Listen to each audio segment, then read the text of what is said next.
बस बहुत हुआ। अब और उपहास ना हो तो अच्छा है। इस सभा में समस्त ब्रह्मांड से न केवल मानव बल्कि देव व दानव भी भेष बदल कर आए हैं, परंतु मुझे बड़े दुख से कहना पड़ रहा है, इस भीड़ में एक भी सच्चा वीर नहीं निकला। शिव धनुष की चाप चढ़ाना तो दूर, कोई इसे हिला भी नहीं सका। अगर मुझे ये पता होता तो मैं ऐसा प्रण ठान कर जगह ढक रहा था। लगता है ये पृथ्वी वीरों से शून्य हो गई है। बस महाराज, बस। इतनी लज्जाजनक बात कहने से पहले आपको ये याद नहीं आया कि इस सभा में सूर्यवंशी रघुकुल नंदन श्री राम भी बैठे हैं। इसका परिणाम जानते हैं आप?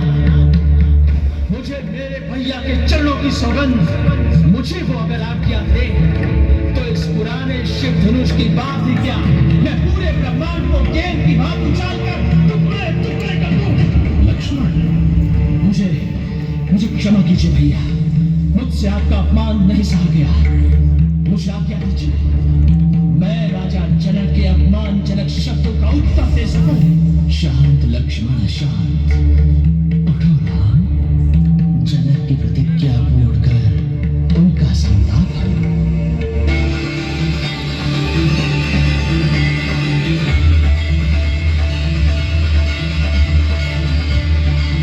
सर अच्छा कर सर का एक्टिंग बहुत अच्छा है।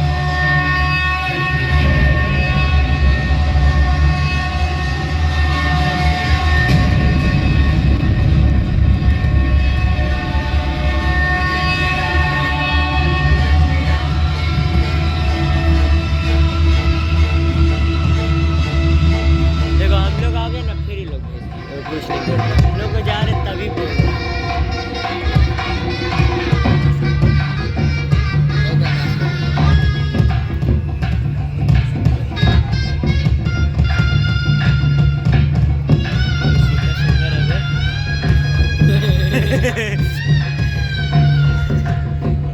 हमको दिख ही नहीं रही मारेगा बाप।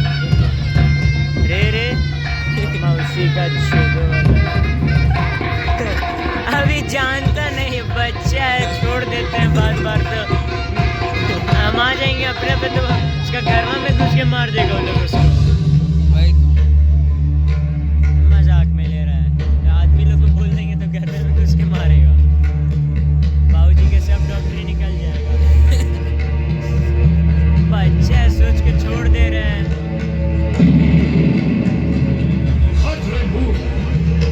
मेरी व्यक्तियों का वध नहीं करता। हाँ? क्या बोले हम? मैं हर्षोल्लास का पुत्र जनक भगवान परशुराम के चरणों में प्रणाम करता हूँ। कल्याण हो। ये है मेरी पुत्री सीता, आपका आशीर्वाद चाहती है। सौभाग्यवती भव। प्रभु, मिथिला में आपका स्वागत है। कल्याण अस्तु। हे गुरुवर, अभिनंदन है आपका। नमस्तु भव ब्रह्म ऋषि। वत्स, आगे आओ, भगवान परशुराम की चरण वंदना का। तुम दोनों ने अपना परिचय नहीं दिया। आप तो स्वयं भगवान हैं और भगवान को अपने सर्व भक्तों की पहचान होती है। यही सोचकर कि आप अपने इस दास को तो जानते ही होंगे, परिचय देना आवश्यक नहीं समझा।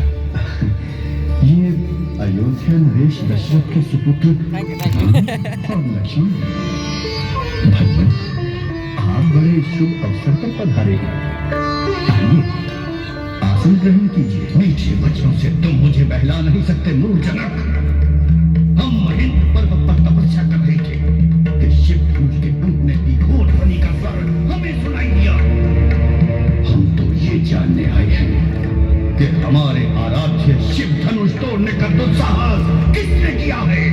बता, किसकी मृत्यु उसे यहाँ लेकर आई है? जल्दी बता, नहीं तो जहाँ तक तेरा राज्य है वहां तक की पृथ्वी उलट पुलट कर रख देंगे, तेरा सारा राज्य नष्ट कर देंगे। शिव के धनुष को तोड़ने का ऐसा साहस तो कोई आपका दास ही कर सकता है। उसके लिए क्या आज्ञा है वो मुझसे कहिए। सेवक वो होता है जो सेवा करे, जो शत्रुता करे उसे शत्रु समझकर दंड ही देना चाहिए। जिसने ये धनुष तोड़ा है वो सहस्त्र बाहु की तरह मेरा शत्रु है। सावधान जन, सावधान विश्वामित्र, इस सारी सभा को मैं सावधान करता हूं। जहां पर भी ये अपराधी छिपा हो उसे बाहर निकालकर खड़ा कर दिया जाए, अन्यथा ये समझ लो कि तुम में से एक के भी प्राण नहीं बचेंगे। एक धनुष टूट गया तो उस पर इतना क्रोध करने की क्या बात है? हमने तो बचपन में कई धनुइयां तोड़ डाली, उस समय तो किसी ने क्रोध नहीं किया था। तेरा छोटे तनिक होश में बात कर। विश्व भर में सम्मानित शिव धनुष को बच्चों की धुनियों के बराबर समझता है। ये वो धनुष है जिससे शंकर ने त्रिपुरारी का वध किया था। आपको धनुष में फर्क दिखता होगा, हम तो क्षत्रिय हैं। धनुष बाण से खेलना हमारा नित्य कर्म है। हमारे लिए तो सब धनुष एक समान है। आप क्रोध त्याग कीजिए मुनिवर, बहुत धमका दिया आपने। लगता है तू अपनी माता को निपुति बनाना चाहता है। मैंने तो तुझे बालक समझकर अब तक जीवित छोड़ रखा था। मैं आपको ब्राह्मण समझकर आप पर हाथ नहीं उठाना चाहता। हमारे कुल में ब्राह्मणों का वध नहीं किया जाता, उनकी रक्षा की जाती है। कदाचित तूने मुझे वेद पाठी ब्राह्मण समझ रखा है, जो नहीं जानता कि मैं क्षत्रिय कुल नाशा बाल ब्रह्मचारी अति क्रोधी वो परशुराम हूं जिसने कई बार इस धरती को क्षत्रियों से विहीन कर दिया। क्षत्रिय राजाओं का सकल नाश करके ये धरती ब्राह्मणों को बार बार दान करती। इस वर्षे से, हाँ, इस वर्षे से मैंने सहस्त्र बाहु की भुजाओं को काटा है। इसी वर्षे से मैंने क्षत्रियों का लहू बार बार लिया है। और आज तुम्हारे लहू से इस वर्षे की प्यास बुझाई जाएगी। जो वीर होते हैं वो अधिक बातें नहीं करते, वार करते हैं वार। ये कायर पुरुषों की निशानी है। विश्वामित्र, यदि इस दंड बालक की रक्षा चाहते हो तो इसे मेरी आंखों से दूर ले जाओ। आंखें बंद कर लीजिए प्रभु, मैं दिखाई ही नहीं दूंगा। विश्वामित्र, इसे हमारे क्रोध और पराक्रम की शक्ति बतलाओ। अपनी कुल गाथा तो आप इतनी अच्छी तरह सुना लेते हैं कि दूसरे की आवश्यकता ही नहीं। अभी तक अपनी महान गाथा गाते गाते दिल नहीं भरा हो तो सुना लीजिए कि किस तरह आपने क्रोध में आकर लाखों क्षत्रियों का संहार कर दिया। दिल कैसे चुकाए, माता का सिर इस फरसे से कैसे काट दिया। सुनाइए अपने महान कार्यों की पूर्ण कथा। अब मुझे सर का फोन है। इस बालक का अब निश्चय ही मरणहार है। मेरे कुठार के सामने आकर भी ये अब तक जीवित रहा। मुझे भी आश्चर्य है कि कोई मेरे सूर्यवंशी भैया की बात मेरे सामने करे और मेरे पांव से अब तक बच जाए। लक्ष्मण, महाबली, बच्चों के दोष पर बड़े क्रोध नहीं करते। तुम चुप रहो कौशिक नंदन। शांत हो जाइए भगवान, शांत हो जाइए। भगवान, आप तो सहस्र ज्ञानी हैं। बालक की बात पर ध्यान न दें। और फिर उसने तो आपका कोई अपराध नहीं किया। आपका अपराधी तो मैं हूं। मेरे ही हाथों से ये धनुष भंग हुआ।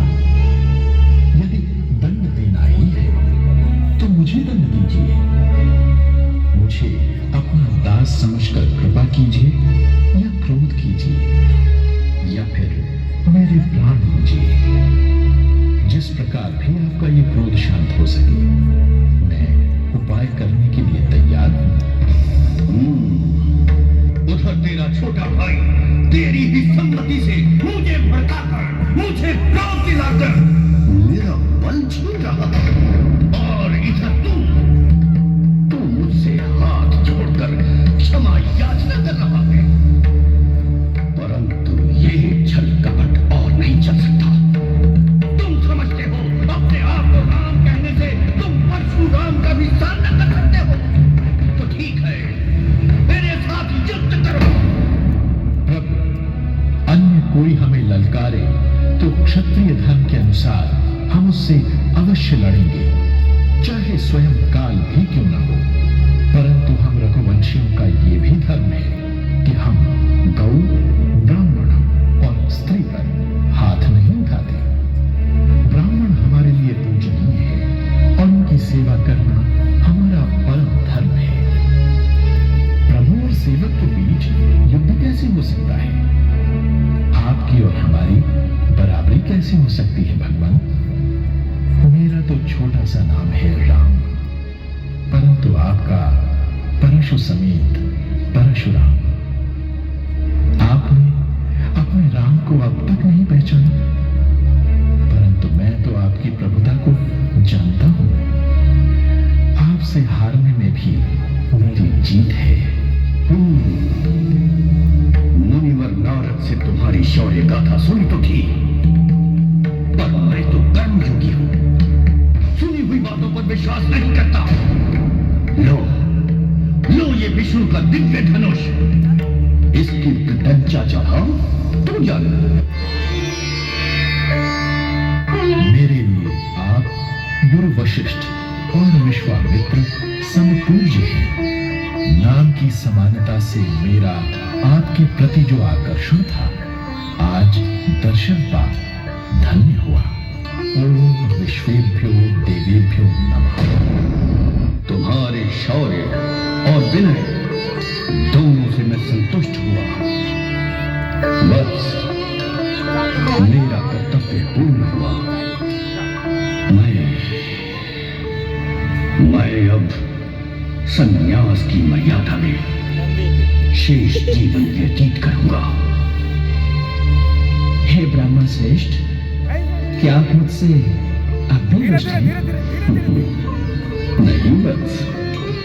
मुनिवर, मुझे प्रताड़ना के अतिरिक्त कुछ नहीं मिला। शिव कुठार संन्यास की मर्यादा में कहीं बाधा तो उत्पन्न नहीं करेगा?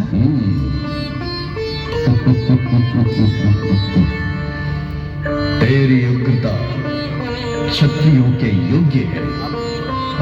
ये ले मेरा परशु। जिस प्रकार मेरा धनुष और परशु कभी एक दूसरे से दूर नहीं हुए, उसी प्रकार तुम भी सदा राम के अनुगामी रहना। जैसी गुरुदेव की आज्ञा है। सत्यम यशोश्री।